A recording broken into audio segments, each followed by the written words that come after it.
Welcome back to the weekend preview. We're in the final part, and here is the picture for match week 21, which starts on New Year's Day. Arsenal taking on Manchester City, Leicester, Norwich off because of COVID cases, Watford against Tottenham, Palace, West Ham on the Saturday.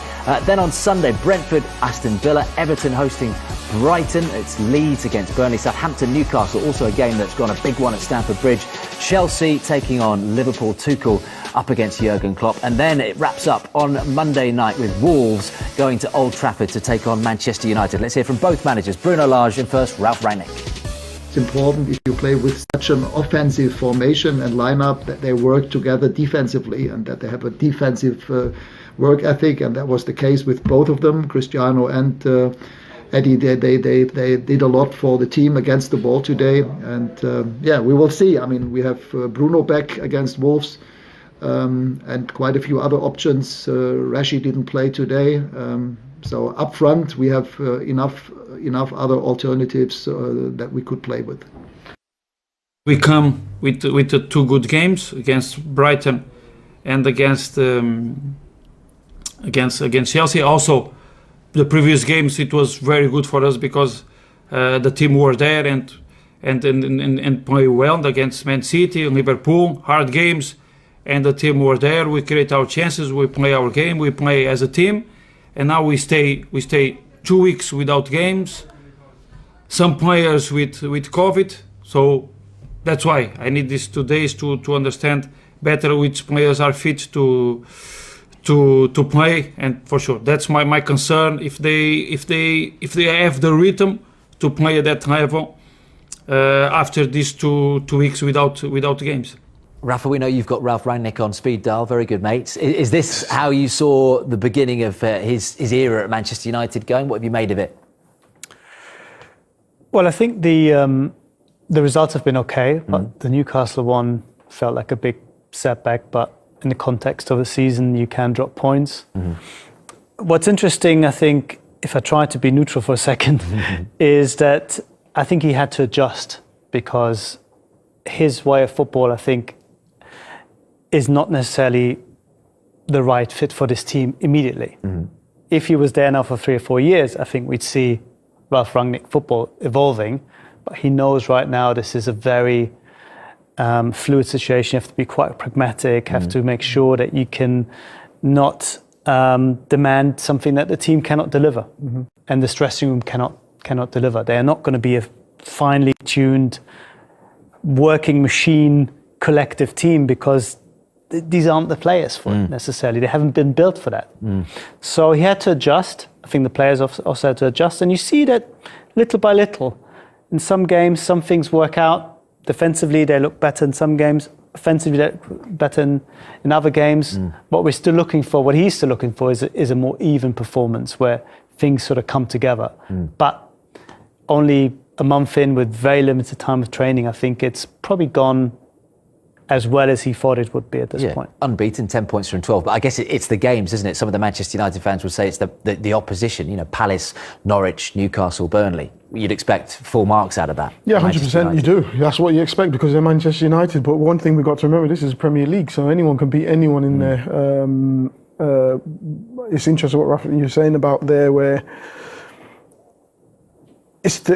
when you're coming into a team and they don't look like a team, it looks like individuals, how do you actually bring them together and have you got enough time to bring them together? And that's one of the key things that I take out of Man United. They're fantastic individuals. Everyone looks, international here, and he's really good at doing this, and he can.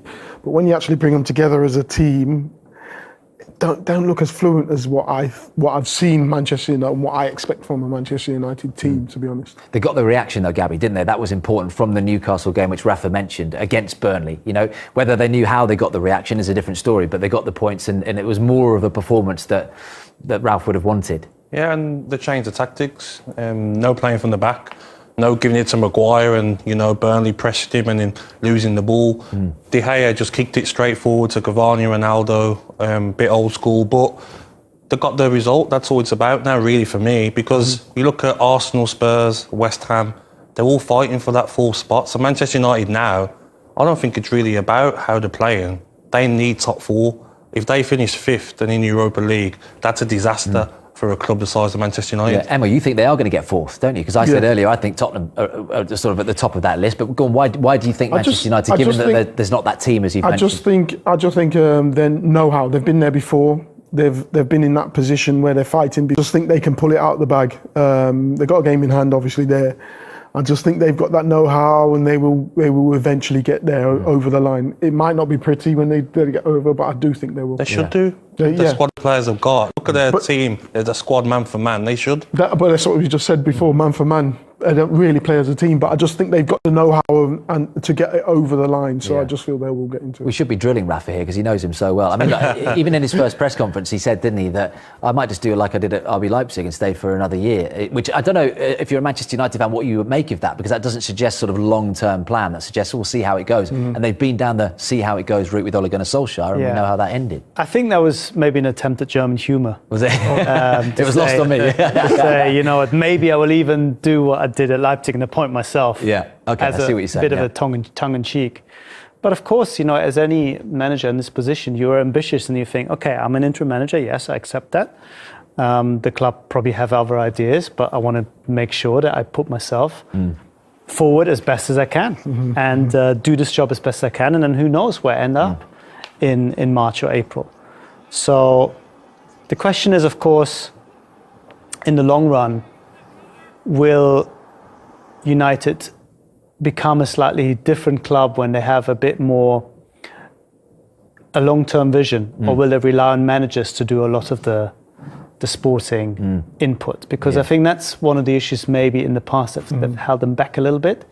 There isn't that big sporting know-how necessarily at a club for that size, and they rely on the managers then to come up with their ideas. But when the manager doesn't work out, then you often have to start again. You're always changing. And I think that's been a problem in the past. Gabs, you do wonder, don't you, where Manchester United would be without David De Gea, who's probably Manchester United's player of the season so far. He's been back to the David De Gea that Sir Alex Ferguson always wanted him to be. And, of course, Cristiano Ronaldo. 14 goals in 20 games in all appearances. They'd probably be out the Champions League without Ronaldo, wouldn't they? And they'd probably be nearer to Norwich and Newcastle without his goals. Yeah, he's guaranteed goals, isn't he? And some of his goals, you know, like this one here, outstanding. Been doing this his whole career. But he'll score the not so amazing goals. He'll get his tap-ins because he's always in the right position, like here.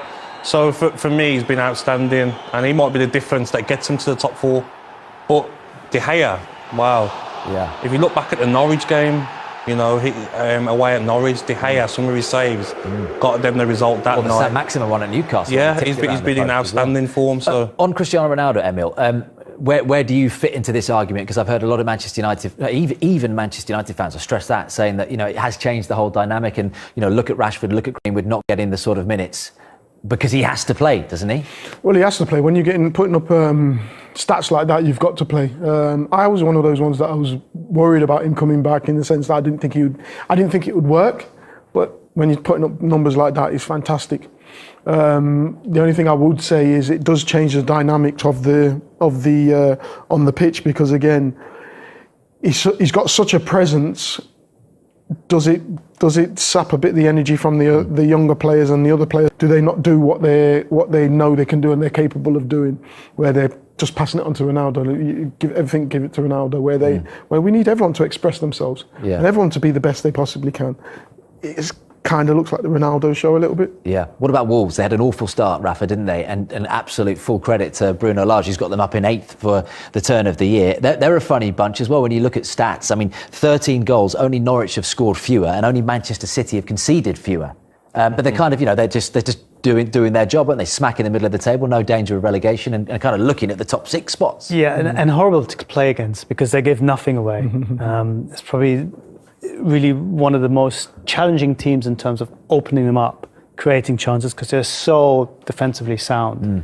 And then they try to nick it up front. It's a little bit minimalist style, not always easy on the eye, but highly effective, because when you keep clean sheets, that's a third of the job done. And then when you have good individuals up front and you can play on the break, which is a Wolves trait, then you have a really strong chance. So I think for a mid-table team, they're probably playing almost at the very limit of their of their potential, and you can't ask for more for that. And he said he wants a striker, Bruno Lage, doesn't he?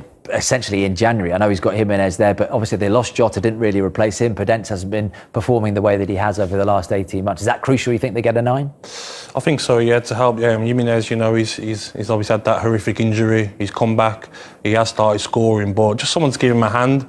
You know, Podence hasn't been the same player this season. Even Traore, he hasn't been his normal self. You know, I think he's not got an assist or goal all season. Yeah. And as much as he's a threat, exciting player, you need to give assists, you need to score goals. So definitely some help, because 13 goals is not enough. They need to be scoring more. Yeah. Right, we've taken you around all of our featured games. Let's bring you up to speed with what else is going on up and down the division as we head around the ground.